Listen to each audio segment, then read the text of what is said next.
सबसे पहले जो हमारे सीनियर स्टूडेंट हैं, इन सभी को इनकी उज्जवल भविष्य के लिए अग्रिम बधाई दो। और जो आपके गुरु हैं वो हमारे भी गुरु हैं। मुझे पूरा विश्वास है जो मुझे यहाँ तक पहुँचा सकता है वो आपको भी इससे आगे पहुँचा सकता है। मैं अपने गुरु को तो शुभकामनाएं नहीं दे सकता हूँ, मैं उनको सिर्फ प्रणाम कर सकता हूँ। यहाँ पे उपस्थित जितने गुरु हैं आपके, वो सारे मेरे गुरु, मुकेश सर हुए और करण सर हुए, बाकी आप सबको जानते हैं। कोई ना कोई आपको हर सब्जेक्ट पढ़ाया ही हर सर।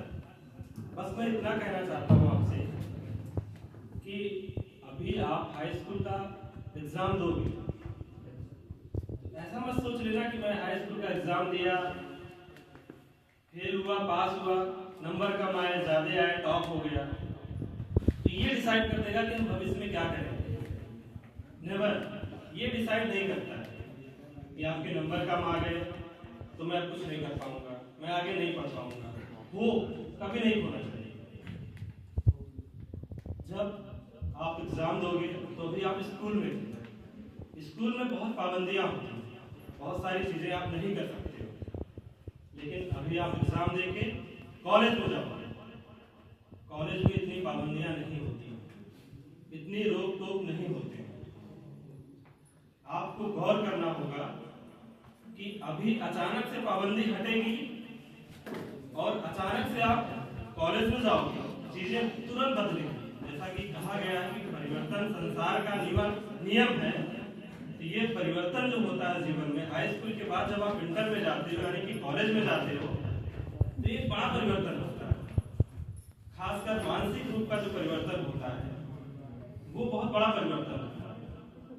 उसमें आपको डिसाइड करना होगा कि हम परिवर्तन से पतन की ओर जा रहे हैं या उस परिवर्तन से लाभ लेके उत्थान की ओर जा रहे हैं। ये बहुत इंपॉर्टेंट होता है और यही वो टाइम होता है जिसे बोलते हैं इंटरमीडिएट नाम ही है उसका।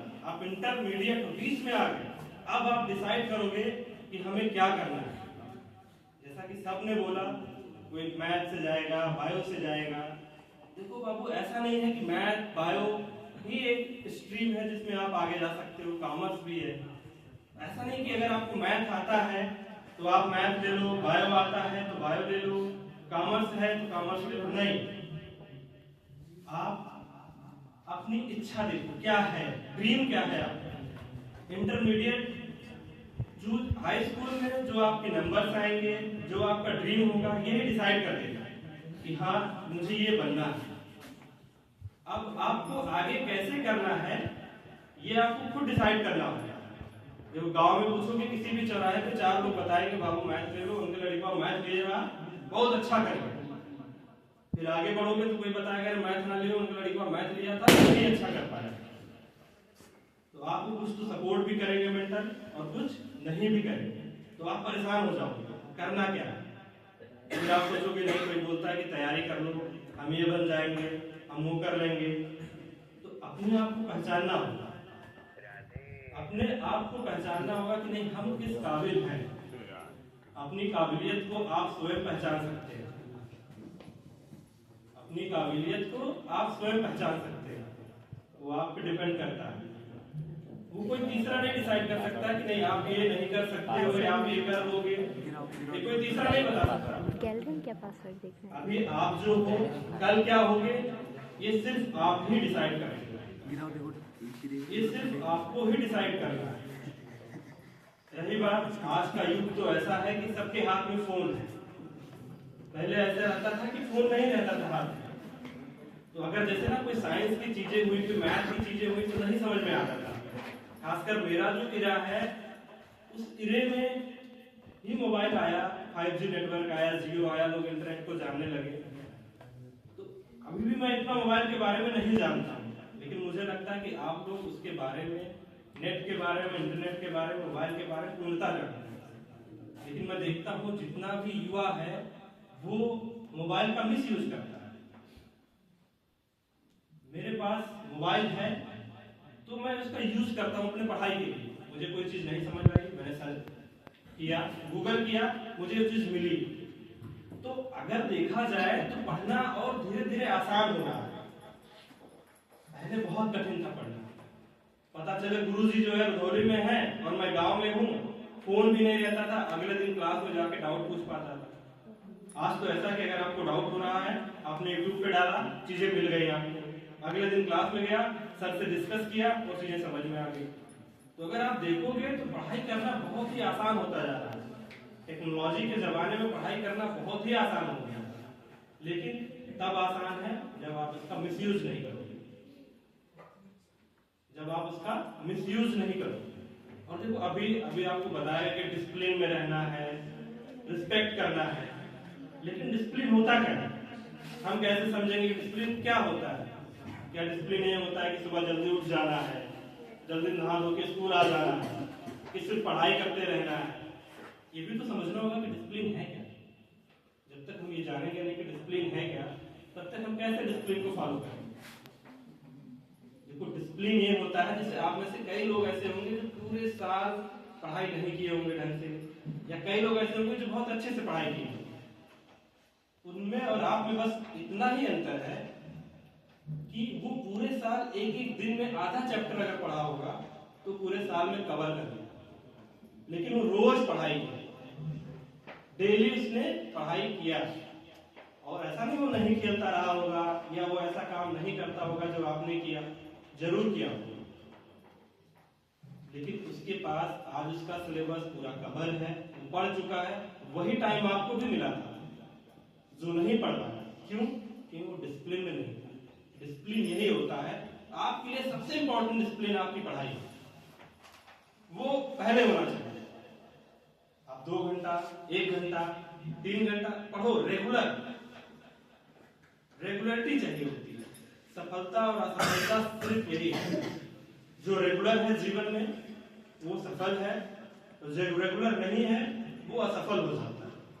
लोग फिर कहते हैं मेरे भाग्य में नहीं था। नहीं, ऐसा नहीं होता। आप रेगुलर होके तो देखो। अभी उस स्टूडेंट को इतना कॉन्फिडेंस होगा जो पूरे साल पढ़ा हुआ है, उसको पता है कि मैं तो इस सिलेबस को 2 बार पढ़ लिया। क्यों? 1 ही घंटा पढ़ाई किया, लेकिन उसका सिलेबस कवर है। उस स्टूडेंट को बहुत टेंशन होगा जो पूरे साल नहीं पढ़ा, लास्ट के 2 महीने आके पेज पलटेगा।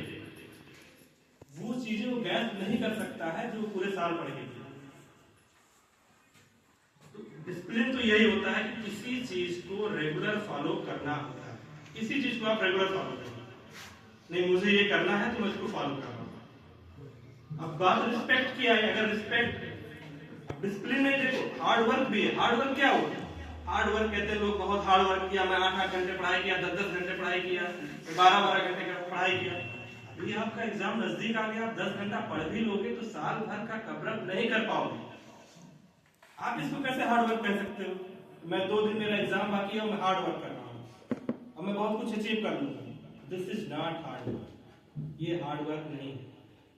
आप जिस सदी में जी रहे हैं यहाँ पे स्मार्ट वर्क करिए, हार्ड वर्क करने की जरूरत नहीं है। अपने डिसिप्लिन को फॉलो करिए, रेगुलर पढ़ाई करिए।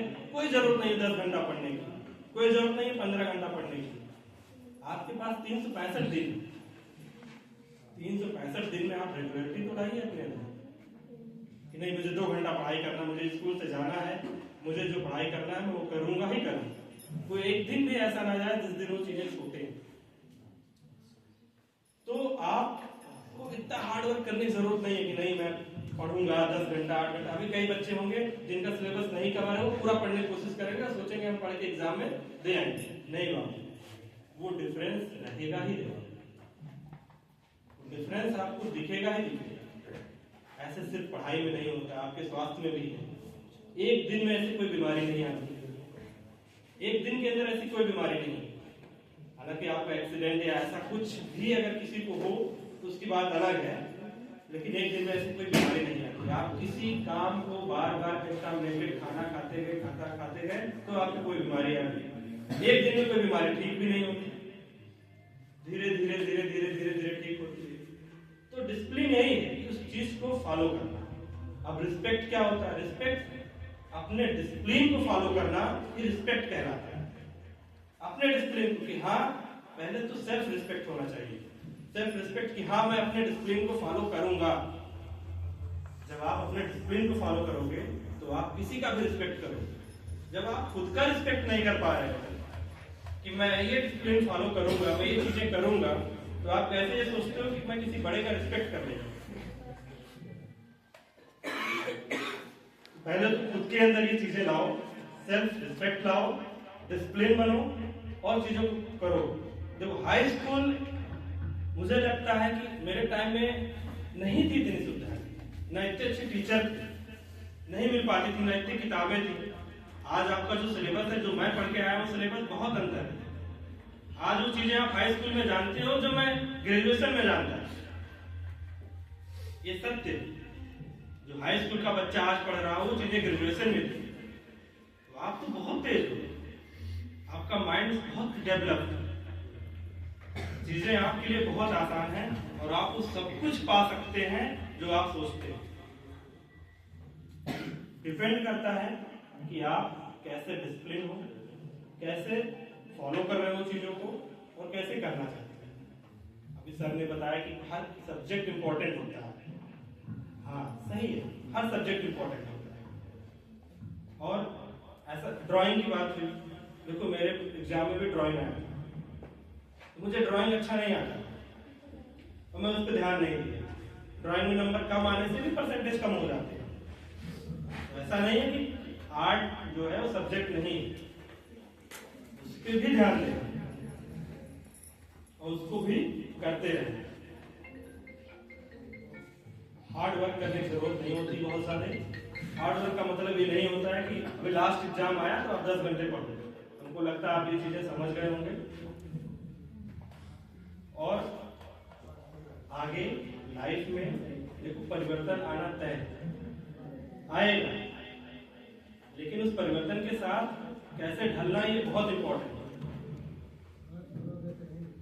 वो चीजें अपना के सही मार्ग में आगे बढ़ना बहुत ही जरूरी है। अभी देखो आज का जो जमाना है वो फैशन का है। फैशन का है, फैशन इन द सेंस कि दिखावे का जमाना है। मैं अच्छी मोबाइल ले लूं, मैं अच्छे कपड़े पहन लूं, मैं रील्स बनाऊं, मैं ये करूं वो करूं। देखो ये जमाना है बात, लेकिन जब तक इस जमाने से निकल के अपने ज्ञान में वृद्धि नहीं करोगे तब तक चीजें नहीं सही होंगी। तो आपको ये ध्यान देना है कि अपना टाइम कहाँ लगाना है, बहुत इंपॉर्टेंट टाइम है। खासकर ये आपकी उम्र का जो टाइम है, हाई स्कूल के बाद इंटरमीडिएट का जो टाइम होता है, यही आपके जीवन का निर्धारण कर देता है कि आप भविष्य में आगे क्या करोगे। यही टाइम है वो डिसाइड करता है कि आप भविष्य में आगे क्या करोगे। मैं फिर ये कह रहा हूं, आपको कोई बताने नहीं जाएगा, कोई ये नहीं समझा पाएगा कि आपको खुद क्या करना है। ये आपको खुद समझना होगा। इस चीजों को समझते हुए आगे बढ़ो और पढ़ाई करो, ढंग से करो, रेगुलर रहो पढ़ाई में, कुछ भी असंभव नहीं। मैं भी यही उधौली से पढ़ा हुआ हूँ। बताया मैंने आपको, जिस गुरुजी ने आपको पढ़ाया है उसी गुरुजी ने मुझे भी पढ़ाया है और आज मैं यही आपके सामने।